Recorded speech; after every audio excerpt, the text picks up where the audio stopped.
These are all baby orangutans. This one here is a baby orangutan we received only like 2 weeks ago. Baby Rahayu was in critical condition when she arrived at the International Animal Rescue Center in West Kalimantan, Indonesia. When she arrived here, she was very severely affected by malaria, and she was left deaf and blind.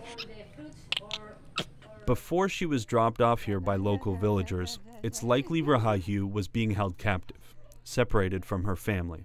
Every of these orangutans means at least one mother dead, because it's impossible to get a baby orangutan without killing the mother.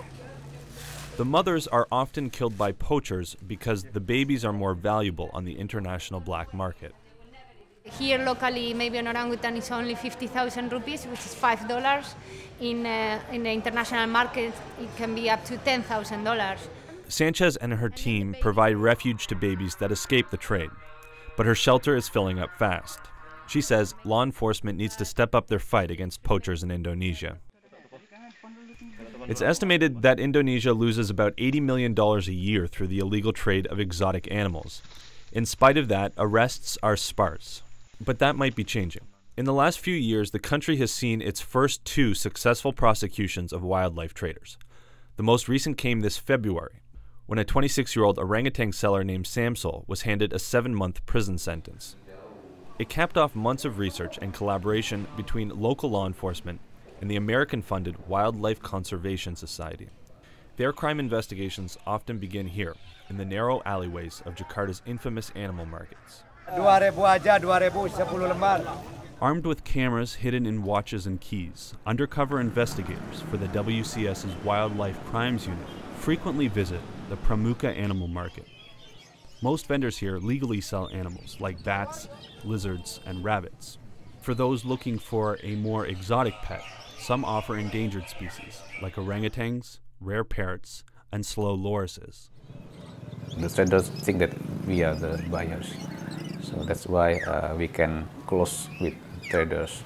If we found protected wildlife in this market, we can inform this immediately to the forest rangers, and then ideally, forest rangers, they will come and then arrest traders from this market. Unfortunately, this investigator says it's not always an ideal partnership.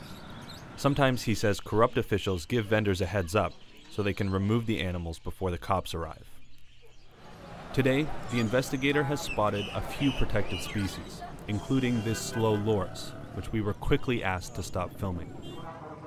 The WCS investigator doesn't have the power to arrest anyone at this market, but that's not the point, he says. He hopes the information he gathers here will lead law enforcement to the large-scale operations and help take down other offenders like Samsul.